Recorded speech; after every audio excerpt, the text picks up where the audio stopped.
पूर्णस्य पूर्णमादाय पूर्णमेवावशिष्यते। ॐ शान्ति शान्ति शान्तिः।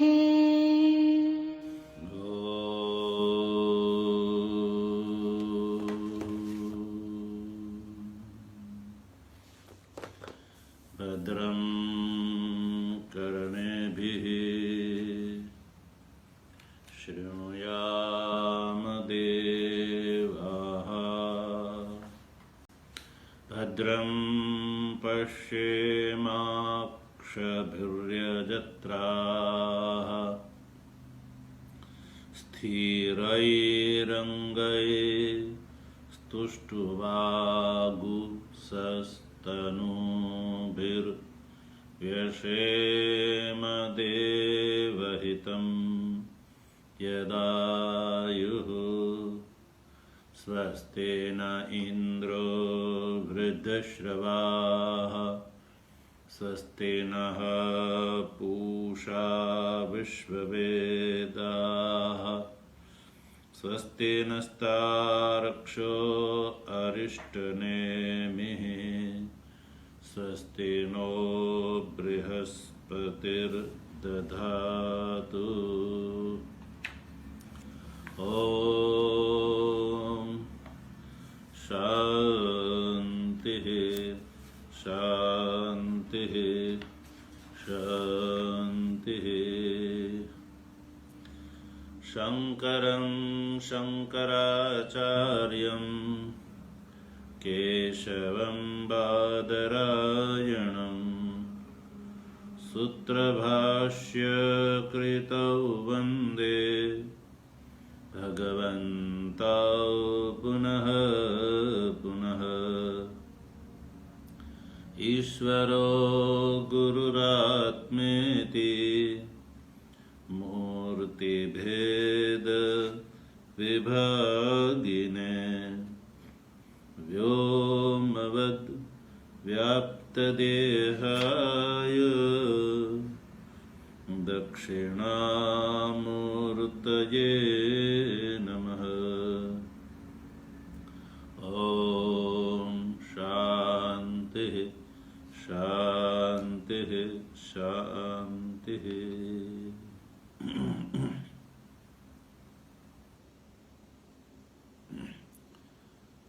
तत्व जिज्ञासु सज्जनों,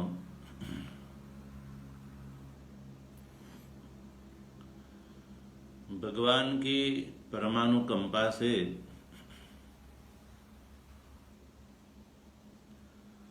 अनंत श्रीमद स्वामी प्रेमपुरी महाराज के संस्मरण में संस्थापित इस प्रेमपुरी आश्रम के प्रांगण के संदर्भ में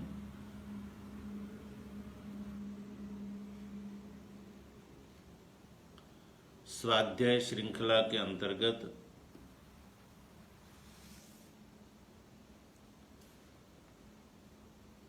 अथर्ववेदीय प्रश्नोपनिषद के छठे प्रश्न का हम लोग विचार कर रहे हैं। इस षष्ठ प्रश्न के विचार के अंतर्गत हम लोगों ने प्रथम एवं द्वितीय कंडिका का विचार कर लिया। आपको याद दिला दे कि इस प्रश्न में सुकेशा भारद्वाज पिपला जी की शरण में जाकर के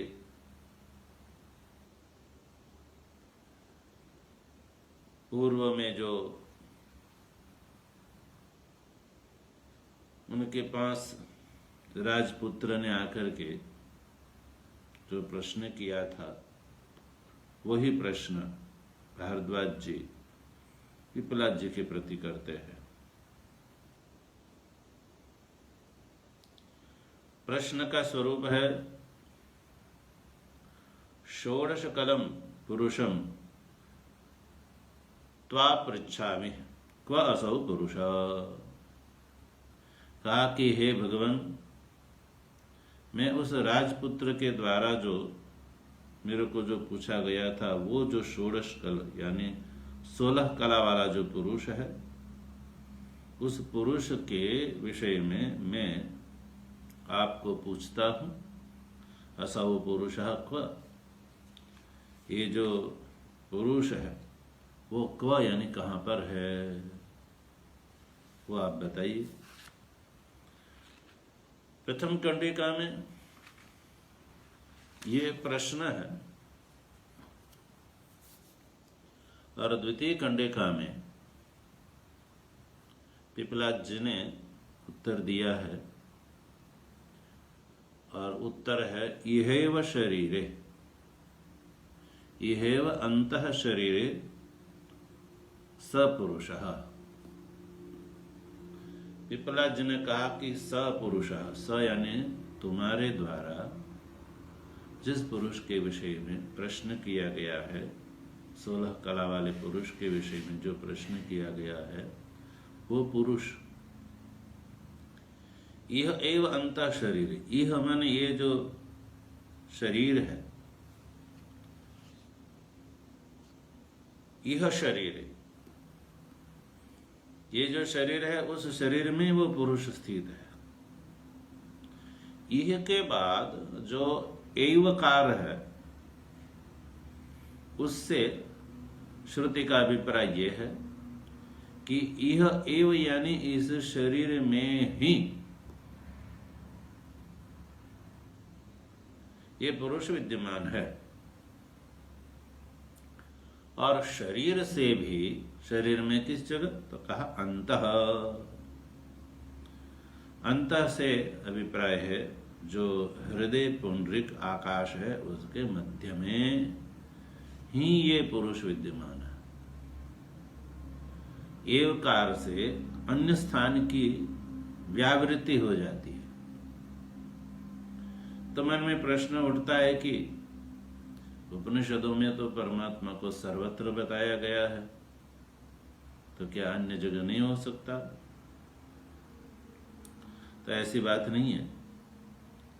यहां एव का अभिप्राय ये है कि वो जो षोडश कला वाला पुरुष है, उस पुरुष का अनुभव हृदय में ही हो सकता है।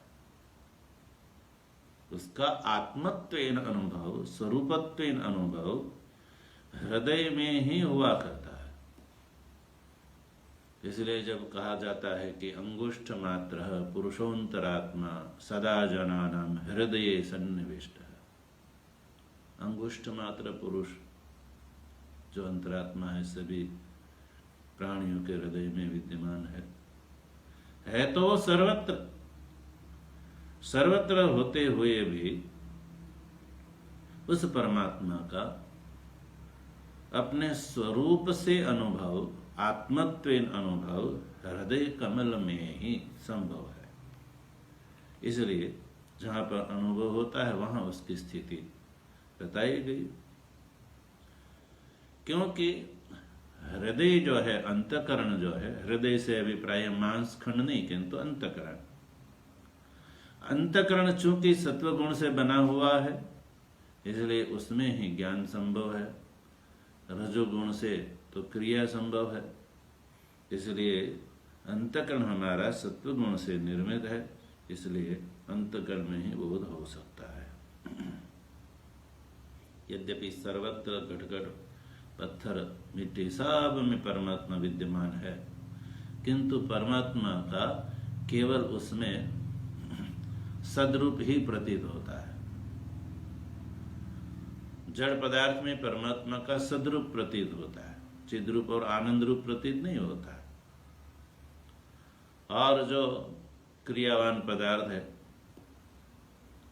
रजोगुण से निर्मित जो पदार्थ है, जैसे इंद्रिया वगैरह है, कर्मेंद्रिया वगैरह, तो उसमें परमात्मा के सद्रूप एवं चिद्रूप दोनों की प्रतीति होती है, किंतु आनंद रूप की प्रतीति नहीं होती है। किंतु सत्वगुण से जो निर्मित अंतःकरण है, उस अंतःकरण में सद्रूप, चिद्रूप और आनंद रूप, इस प्रकार से परमात्मा का जो पूर्ण रूप है, उस पूर्ण रूप की प्रतीति अंतःकरण में संभव है। इसलिए इहेव अंतः शरीरे, इस प्रकार से पिपलाद जी ने उत्तर दिया कि सपुरुषः अंतः शरीरे इहेव, इस अंतःकरण में ही ये विद्यमान है। और उसका विशेष रूप से परिचय बताया कि यस्मिन् एताः षोडश कलाः प्रभवन्ति। यस्मिन् माने जिसमें, ये जो है 16 कला, इन 16 कलाओं का नाम खुद पिपलाद जी इस प्रश्न के आगे बताएंगे। ये जो 16 कलाएं है, यस्मिन् प्रभवन्ति, उसी में ही जो है प्रभवन्ति यानी जो है उत्पन्न होती है। 16 कलाएं उस पुरुष में ही उत्पन्न होती है, उसमें स्थित होकर के रहती है, उसमें ही लीन होती है। अतः भाष्यकार ने लिखा न देशांतरे विज्ञेय, देशांतर में विज्ञेय नहीं है, किंतु हृदय पुंडरिक आकाश के मध्य में ही ये अपने आत्मत्वेन स्वरूप से ही ये विज्ञेय है।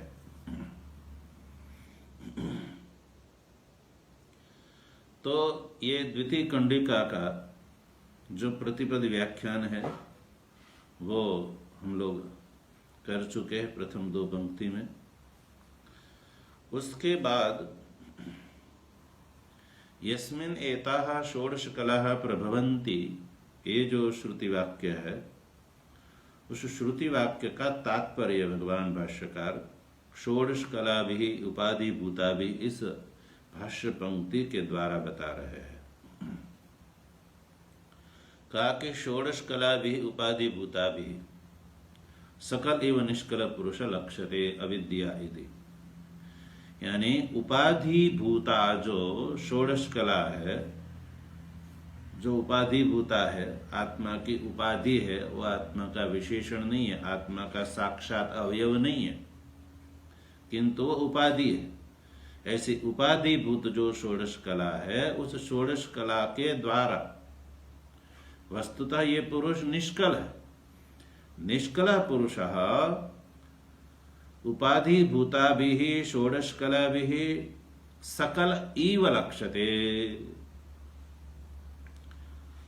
पारमार्थिक रूप से ये जो पुरुष है वो निष्कल है, कला से रहित है, फिर भी उस पुरुष से जो अभिन्न रूप से उत्पन्न होने वाली जो ये 16 कला है, जो आत्मा की उपाधि है, उस उपाधि भूत जो 16 कलाओं के द्वारा वो जो पुरुष है वो निष्कल होते हुए सकल इव, वस्तुतः वह सकल नहीं है, सकल इव, सकल के समान वो लक्षित होता है। तो लक्षित किससे लक्षित होगा? तो का अविद्या के द्वारा वो पुरुष निष्कल होते हुए भी सकल के समान हो प्रतीत होता है, लक्षित होता है। अतः ये षोडश कला का प्रभाव इस आत्मा से बताया। तो प्रश्न उठता है, तो केवल आत्मा का प्रदर्शन बता देना चाहिए, उस पुरुष से कला की उत्पत्ति क्यों बताई गई? तो भाष्यकार इस बात को ध्यान में रख करके कहा कि तद उपाधि कला अध्यारोप अपनयेन विद्या स पुरुष केवल दर्शयितव्य। केवल उस पुरुष का जो है दर्शन वैसे नहीं हो सकता है, किंतु उपाधि रूप जो कला है उस कलाओं का उसमें अध्यारोप किया जाएगा, अध्यारोप के बाद उसका अपवाद किया जाएगा, विद्या के द्वारा। तो उस विद्या के द्वारा वो जो 16 कला वाला पुरुष है वो केवल दर्शयितव्य, केवल पुरुष को दिखाना है। इसलिए पहले उसमें 16 कलाओं का अध्यारोप होगा और अध्यारोप के बाद उसका विद्या के द्वारा अपवाद होगा। इसलिए यही प्रक्रिया है उपनिषद की, परमात्मा को दिखाने की। इसलिए कलानाम तत्प्रभवत्वम उच्यते। इसलिए कलानाम प्राणादीनाम, प्राणादीनाम कलानाम, प्राणादीनाम ये यह कला के आगे ले आ सकते हैं। प्राणादीनाम कलानाम तत्प्रभवत्वम उच्यते। इसलिए प्राणादि जो कलाएं है उस कला का तत्प्रभवत्वम यानी उस 16 कला वाले पुरुष से ही प्रभव यानी उत्पत्ति आगे कही गई है। तो फिर उसी को ये दिखाना चाहिए। तथैव प्रदर्शनीय। उसमें हेतु बताते हुए भाष्यकार लिखते हैं कि अत्यंत निर्विशेषे ही अद्वये शुद्धि तत्वे न शक्य अध्यारोपम अंतरेण प्रतिपाद्य प्रतिपादनादि व्यवहार कर्तुम कलानाम प्रभव स्थिति अप्या आरोप्यन्ते। कहा कि जो निष्कल पुरुष है, वो जो निर्विशेष है, अद्वय है, शुद्ध है, इस प्रकार का जो तत्व है, उस तत्व का जो है प्रतिपाद्य प्रतिपादनादि जो व्यवहार है, यानी उस तत्व का प्रतिपादन करना है।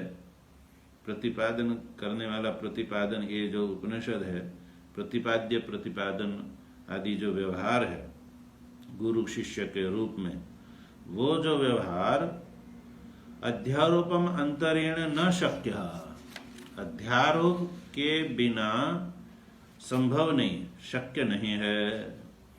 इसलिए अध्यारोप करके पहले अध्यारोप किया जाएगा, अध्यारोप के बाद विद्या के द्वारा अपवाद कर लेने पर ही उस पुरुष का बोध अत्यंत निर्विशेष होते हुए भी अद्वय और शुद्ध तत्व का बोध हो सकता है।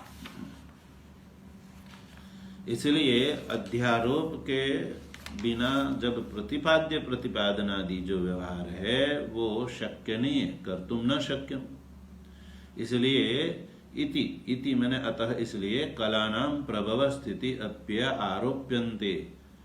इसलिए कलाओं का प्रभाव, कलाओं की स्थिति और कलाओं का अप्यय, ये जो निष्कल पुरुष के अंदर उसका आरोप किया जाता है। और वो जो है वो कैसी कलाएं है, तो कहा अविद्या विषया, अविद्या विषयक जो कलाएं है वो उसमें आरोपित की जाती है।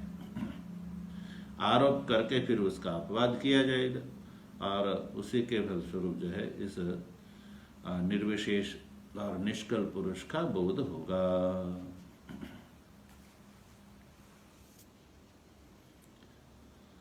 अविद्या विषय का अर्थ है जो अविद्या के अधीन जो ये जो कलाओं का प्रभाव, स्थिति और अप्यय है, वो उस निष्कल पुरुष परमात्मा में उसको आरोपित किया जा रहा है। अब ये जो है ये कलाओं का प्रभाव, कलाओं की स्थिति और कलाओं का अप्यय, वो ये परमात्मा यानी अब ये पुरुष, निष्कल पुरुष से वो अतिरिक्त नहीं है। उनका जो चैतन्य रूप जो अधिष्ठान है, कलाओं का प्रभाव, उत्पत्ति, स्थिति और लय, वो जो है अधिष्ठान के बिना तो हो नहीं सकता है। तो चैतन्य रूप अधिष्ठान के बिना वो उसकी स्थिति संभव नहीं है। जैसे रज्जु सर्प है, रज्जु सर्प में, रज्जु जो है वो सर्प की जैसे अधिष्ठान है, तो रज्जु में भ्रांतिजन्य जो सर्प है वो सर्प भी अपने अधिष्ठान रूप जो रज्जु से अतिरिक्त जैसे नहीं है। रज्जु की सत्ता से ही सर्प की सत्ता है। इसलिए रज्जु सर्पवत मृषात्म। और रज्जु में जैसे सर्प मिथ्या है, सर्प की प्रतीति जैसे मिथ्या है, क्योंकि सर्प की जो है वस्तु सत्ता रज्जु की सत्ता से अतिरिक्त नहीं है। वैसे ही ये जो कलाएं है, जिस पुरुष से उत्पन्न होती है, जिस पुरुष में स्थित होकर के रहती है, जिस पुरुष में उसका लय होता है, वो जो चैतन्य रूप जो अधिष्ठान है उससे व्यतिरिक्त नहीं है। इसलिए ये कलाएं जो है वो रज्जु में जैसे भ्रांति से प्रतीत होने वाला जैसे सर्प जैसे मिथ्या है, वैसे ही ये जो है कलाएं है वो भी मिथ्या है, अविद्या विषयक है। उसका जो अविद्या विषयक जो है वो भाष्यकार अगली पंक्ति से सिद्ध कर रहा है। और यहां से चलना है। चैतन्य अव्यतिरेकेण एव ही कला जायमाना तिष्ठन्त्यः प्रलीयमानाश्च सर्वदा लक्ष्यन्ते। ये जो कला है, कैसी कला? तो कहा जायमाना कला, जो षोडश कला पुरुष से जो उत्पन्न होने वाली जो कला है, जायमाना कला, तिष्ठन्त्यः कला, और उसमें ही स्थित होकर के रहने वाली जो कलाएं है, प्रलीयमानाश्च कला, और उसमें ही उस निष्कल पुरुष में ही लीन होने वाली जो कलाएं है वो कलाएं चैतन्य अव्यतिरेकेण एव ही सर्वदा लक्ष्यन्ते। इस पंक्ति का जो है क्रम बिठाओगे तो ऐसा होगा कि जायमाना कला, तिष्ठन्त्यः कला, प्रलीयमानाश्च कला सर्वदा चैतन्य अव्यतिरेकेण एव ही लक्ष्यन्ते। पुरुष से उत्पन्न होने वाली, पुरुष में स्थित होकर के रहने वाली, पुरुष में लीन होने वाली जो कला है, वो कला की अपनी अलग से कोई सत्ता नहीं है। वो कला चैतन्य अव्यतिरेकेण एव ही लक्ष्यन्ते, चैतन्य से अव्यतिरिक्त होकर के अभिन्न रूप से ही वो लक्षित होती है। जैसे रज्जु में प्रतीत होने वाला जो सर्प है वो रज्जु से व्यतिरिक्त नहीं है, रज्जु से अभिन्न होकर के ही वो लक्षित होता है। अतः सर्प की जो सत्ता है वो रज्जु की सत्ता से ही है। रज्जु की सत्ता से अतिरिक्त सत्ता का अभाव है सर्प की सत्ता का। ठीक इसी प्रकार से ये जो है उत्पन्न होने वाली कला है, ये जो कलाएं है उत्पत्ति स्थिति और लय से युक्त जो कला है, वो कला अपना उनका जो अधिष्ठान चैतन्य है उससे अव्यतिरिक्त सर्वदा लक्ष्यन्ते। सर्वदा माने जो है सर्वदा से अभिप्राय है सुषुप्ति और जागृत अवस्था में, सुषुप्ति जागर्य हो, सर्वदा लक्ष्यन्ते, सब वो जो है लक्षित होती है, लक्ष्यन्ते प्रतीत होती है।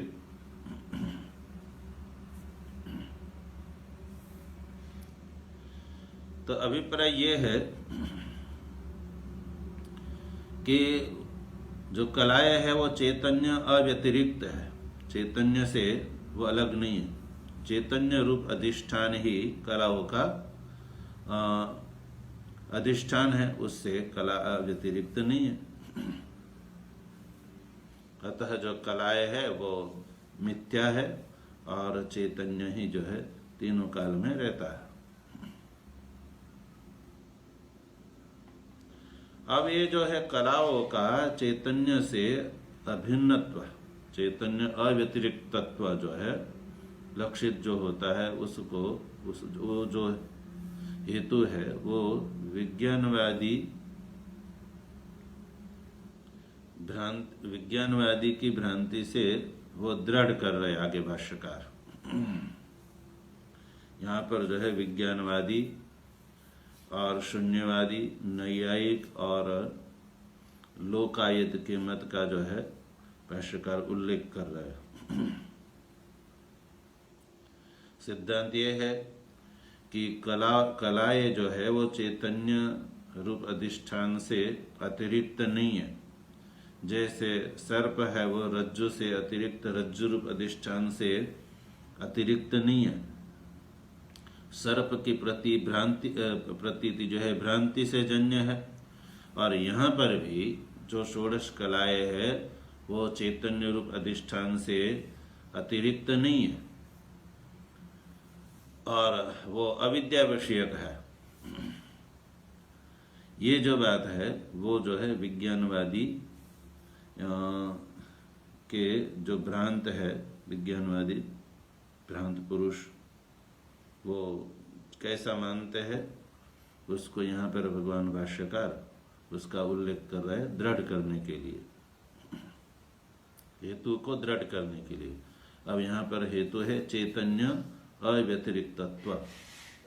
ये जो है हेतु है, उसको दृढ़ करने के लिए विज्ञानवादी क्या मानते हैं उसका उल्लेख करते हैं।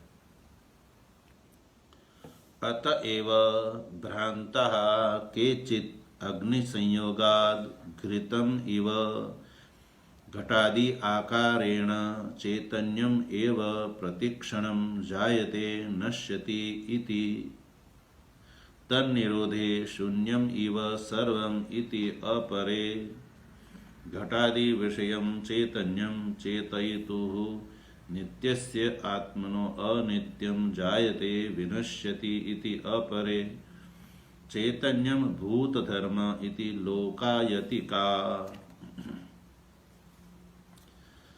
विज्ञानवादी के मत का, शून्यवादी के मत का, नैयायिक के मत का और जो है चार्वाक के मत का उल्लेख भगवान भाष्यकार यहाँ पर करते हैं। तो कहा यहाँ जब कहा कि अतएव भ्रांतः केचिद भ्रांतः, कोई जो है भ्रांत है, यहाँ से भ्रांत से अभिप्राय है विज्ञानवादी। केचिद भ्रांतः, कोई जो है भ्रांत पुरुष, कौन है वो? विज्ञानवादी। वो क्या मानते हैं? वो मानते हैं कि अग्नि संयोगाद घृतम एव घटादि आकारेण चैतन्यम एव प्रतिक्षणम जायते नश्यति इति। कहते हैं जैसे अग्नि संयोगाद घृतम, अग्नि के संयोग से जैसे जो घृत है वो जब पिघल जाता है, जो घनीभूत हुआ जो घृत है वो अग्नि संयोग से जैसे पिघल जाता है, तो पिघल जाता है तो फिर वो जो है उसका जो है काठिन्य नहीं रहता है, फिर वो प्रवाही के रूप में प्रतीत होने लगता है।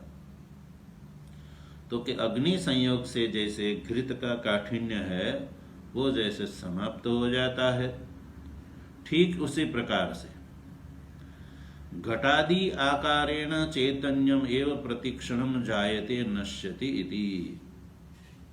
अतः घटादि के आकार से जो चैतन्य है वो चैतन्य घटादि के आकार के रूप में प्रत्येक क्षणम जायते यानी उत्पन्न होता है और नश्यति इति।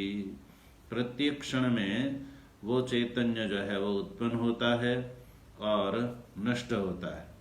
यानी विज्ञानवादी का ये कहना है कि ये जो है चैतन्य है वो घटादि आकार से भिन्न नहीं है, किंतु घटादि के आकार में चैतन्य ही उत्पन्न होता है और नष्ट होता है। ये विज्ञानवादी का मत है, विज्ञानवादी ऐसा मानते हैं। और सिद्धांत में आप इस बात को ध्यान में रखिए कि चैतन्य जो ये जो कलाएं है वो चैतन्य रूप अधिष्ठान से अलग नहीं है। यानी चैतन्य जो है वो तीनों कालों में है और कला से अतिरिक्त है, और कला की वस्तु सत्ता नहीं है, चैतन्य की वस्तु सत्ता है। ये सिद्धांत है, किंतु भ्रांत जो विज्ञानवादी ऐसा मानते हैं कि चैतन्य जो है वो घटादि के आकार से प्रत्येक क्षण उत्पन्न होता है और नष्ट होता है। और दृष्टांत जैसे अग्नि के संयोग से जैसे घृत जो है पिघल जाता है तो उसको और फिर ठंडी में जम जाता है तो वो काठिन्य रूप से उसकी उत्पत्ति और फिर काठिन्य का जब अभाव हो जाएगा, पिघल जाएगा, तब उसको जैसे नाश मानते हैं, वैसे ही चैतन्य का घटादि के आकार के रूप में उत्पत्ति फिर जो है उसका नाश, ये विज्ञानवादी मानते हैं। और तन निरोधे शून्यम इव सर्वम इति अपरे,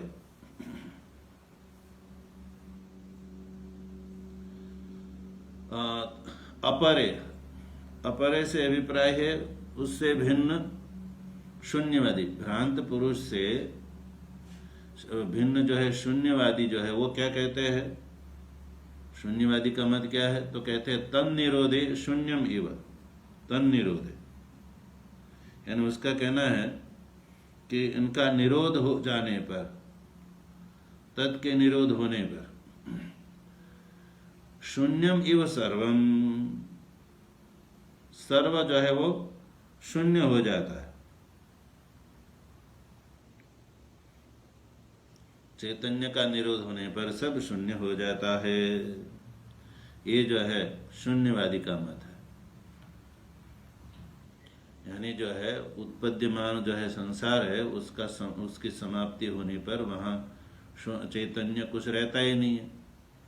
घटादि आकार का जब उत्पत्ति और नाश हो जाता है, वो सब जो है निरोध हो जाता है, तब उसका कहना है कि वो सब सर्वम शून्यमिति अपर है।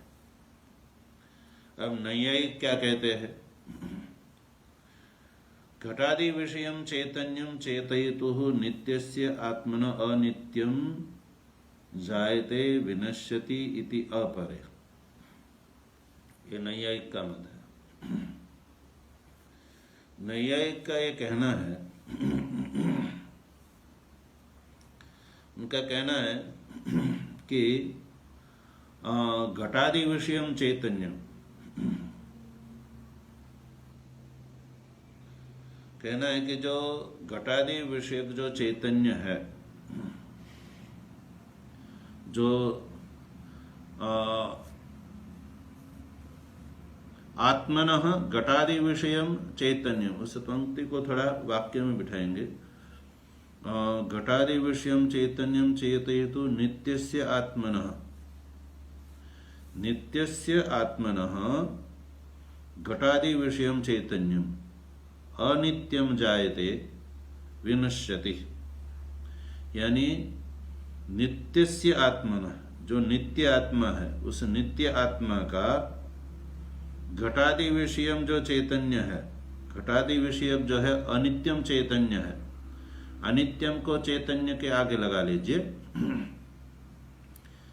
यानी नित्य, पंक्ति को ऐसे बिठाइए, नित्यस्य आत्मनः घटादि विषयम अनित्य चैतन्यम जायते विनश्यति, यानी जो नित्य आत्मा है, उस नित्य आत्मा का जो घटादि विषयक अनित्यम, जो अनित्य चैतन्य है, वो जायते यानी उत्पन्न होता है, और विनश्यति यानी वो नष्ट हो जाता है।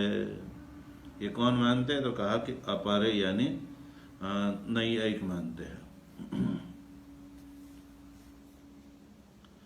और चतुर्थ मत है चैतन्यम भूत धर्म इति लौकायतिकाः, कहते हैं चैतन्य जो है वो घटादि विषय से चैतन्य अलग है ही नहीं है। सिद्धांत में तो चैतन्य को इन कलाओं से अतिरिक्त माना है, घटादि से अतिरिक्त माना है। घटादि से अतिरिक्त है, घटादि तो भ्रांतिजन्य है। किंतु लोकायतिक क्या कहते हैं? चैतन्य भूतों का धर्म है, चैतन्यम भूत धर्म, भूत से अतिरिक्त चैतन्य नहीं है, चैतन्यम भूत धर्म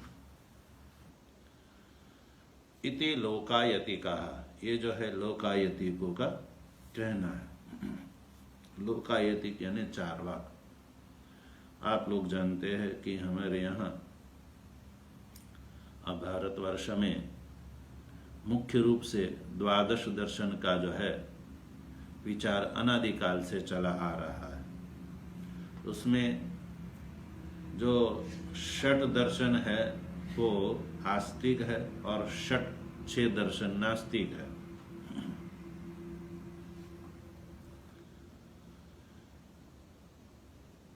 सांख्य, योग, न्याय, वैशेषिक, पूर्व मीमांसा एवं उत्तर मीमांसा, ये जो 6 दर्शन है उसको आस्तिक दर्शन कहा जाता है।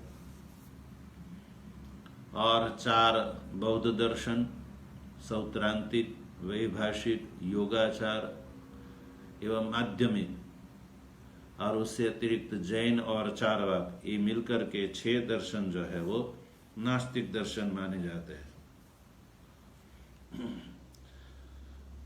ये जो है अध्यात्म के संबंध में सबका अपना अपना विचार है। यहाँ पर जो है वेदांत के सिद्धांत को कि जो चैतन्य रूप अधिष्ठान से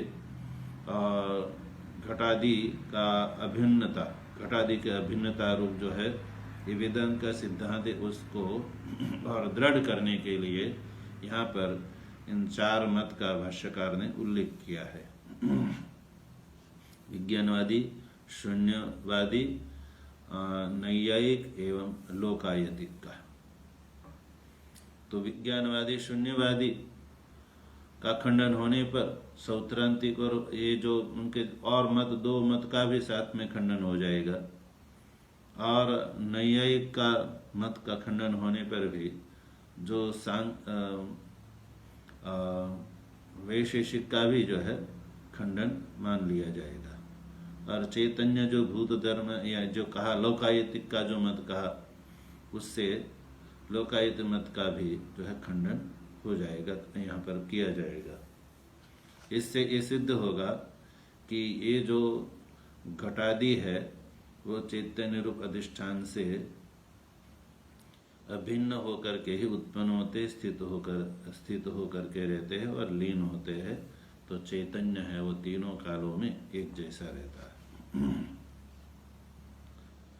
अब ये जो चैतन्य जो है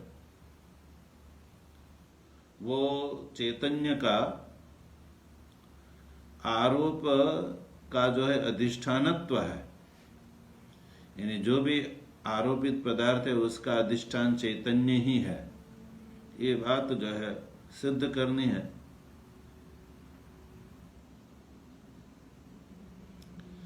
जो भी घटादि विषय जो आरोपित पदार्थ है, उस आरोपित पदार्थ का अधिष्ठान चैतन्य है। ये बात सिद्ध करने के लिए भगवान भाष्यकार आगे उसका इन मतों का निराकरण करते हैं। आरोप का अधिष्ठान चैतन्य ही है, और वो चैतन्य नित्य है, और वो चैतन्य एक है। ये जो है सिद्ध करना है युक्ति से। आरोप का अधिष्ठान चैतन्य ही है, नित्य है और एक है, और आरोप्य पदार्थ जो है वो अधिष्ठान से अभिन्न है, और चैतन्य नित्य है और एक है। ये जो है कहते हुए इन मतों का निराकरण करते हैं अनपाय इत्यादि पंक्ति के द्वारा। तो उस पंक्ति को पढ़ते हैं। अनपाय उपजन धर्मक चैतन्यम आत्मा एव नाम रूपादि उपाधि धर्म है प्रत्यवभासते।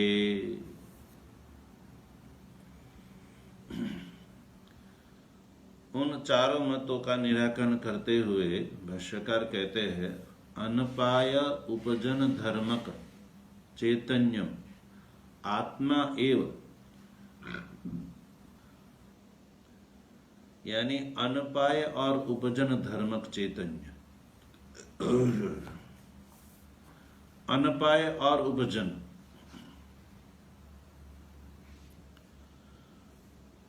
यानी उत्पत्ति और विनाश जो धर्म है, उस धर्म से रहित अपाय और उपजन दोनों के मिलाकर आगे अन लगा लिया, यानी उपाय और उपजन से रहित। अतः अनपाय उपजन धर्मक जो चैतन्य है वो आत्मा ही नाम रूपादि उपाधि धर्म से प्रत्योभासते, ये सिद्धांत है। उत्पत्ति और विनाश धर्म से रहित जो चैतन्य है, चैतन्य आत्मा है, वो ही नाम रूपादि जो उपाधि धर्म से प्रतीत हो रहा है। यानी नाम और रूप जो उपाधि धर्म है उस धर्म से युक्त होकर के ये जो घट है, नाम है, कंबुग्रीवादिमान जो रूप है इत्यादि जो है वो नाम रूपादि, नाम रूप जो उपाधि धर्म है उस उपाधि धर्म के द्वारा जो है चैतन्य आत्मा ही प्रतीत होता है। यानी नाम रूप जो उपाधि है वो चैतन्य अधिष्ठान से अतिरिक्त नहीं है। यदि आपको रज्जु में सर्प प्रतीत हो रहा है तो वो जो है रज्जु ही सर्प से प्रतीत हो रही है। रज्जु ही सर्प के रूप में जैसे प्रतीत होती है वैसे ही ये जो नाम रूप जो उपाधि है, जो ये संसार है, नाम रूप उपाधि वाला ये जो संसार है वो संसार रूप उपाधि धर्म से जो चैतन्य आत्मा ही प्रतीत होता है। और वो चैतन्य आत्मा कैसा है? उपाय अपाय और उपजन से रहित। अपाय यानी विनाश, उपजन यानी उत्पत्ति। उत्पत्ति और विनाश से रहित जो चैतन्य आत्मा है वो ही उपाधि धर्मों के रूप में प्रतीत होता है।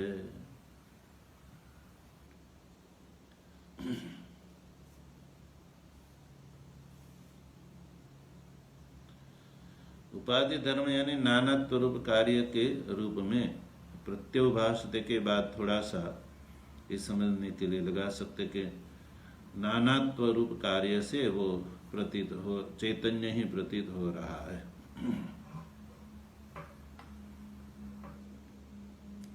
और उसी को ही आगे जो है श्रुति के माध्यम से भी उसको बताया जा रहा है। सत्यम ज्ञानम अनंतम ब्रह्म, प्रज्ञानम ब्रह्म, विज्ञानम आनंदम ब्रह्म, विज्ञान गण एव इत्यादि श्रुतिभ्यः। ये श्रुतियों के माध्यम से यही निश्चित होता है कि उपाय और उपजन धर्म से रहित यानी उत्पत्ति और विनाश से रहित जो चैतन्य आत्मा है वही नाम रूप उपाधि के धर्म वाला होकर के प्रतीत हो रहा है।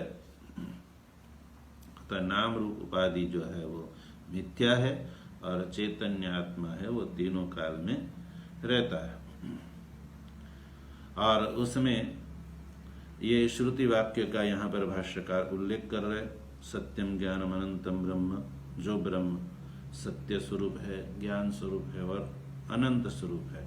प्रज्ञानम ब्रह्म यानी ये तैत्तरीय उपनिषद में भी यही कहा गया कि ये जो प्रज्ञान है वो ही ब्रह्म है।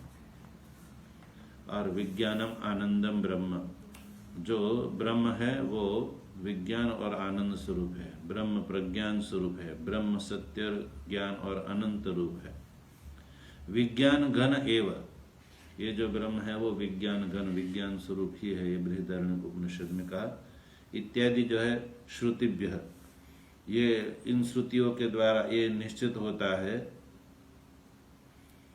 अतः ये जो पक्ष है विज्ञानवादी का और शून्यवादी का पक्ष, नैयायिकों का और लोकायति का जो प्रपक्ष है वो श्रुति से विरुद्ध है। श्रुति के साथ उनके पक्ष का मेल नहीं खा रहा है, इसलिए श्रुति से विरुद्ध होने से उस पक्ष को स्वीकार नहीं करना चाहिए, उस पक्ष को त्याग कर देना चाहिए। इसलिए वो पक्ष मानने योग्य नहीं है। श्रुति सिद्ध पक्ष ही मानने योग्य है।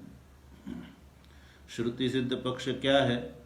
श्रुति सिद्ध पक्ष यही कि ये जो है आरोपित पदार्थ है वो चैतन्य अधिष्ठान से अतिरिक्त नहीं है, और वो आरोपित पदार्थ का जो अधिष्ठान है, जो चैतन्य, वो नित्य है और एक है। ये जो है श्रुति सिद्धांत है। तो इन श्रुति वाक्यों के द्वारा ये जो है सिद्ध हुआ।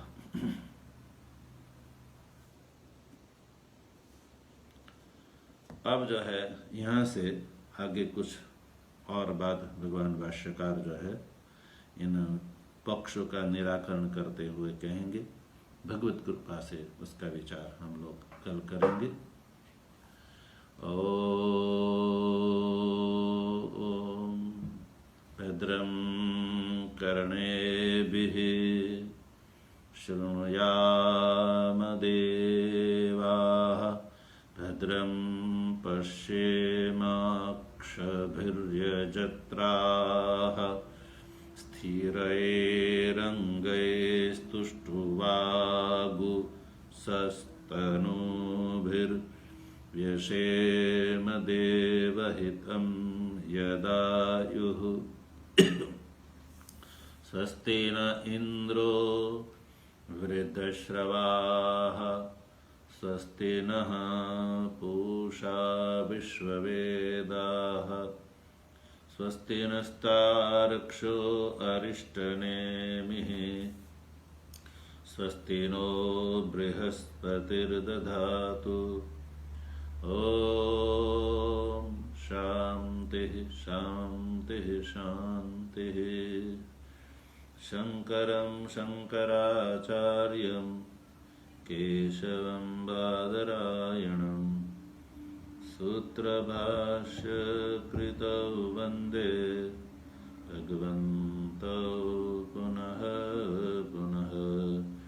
ईश्वरो गुरुरात्मेति मूर्तिभेद विभागिने व्योमवद्व्याप्तदेहाय दक्षिणामूर्तये नमः। ॐ शान्तिः शान्तिः शान्तिः। ॐ शान्तिः शान्तिः।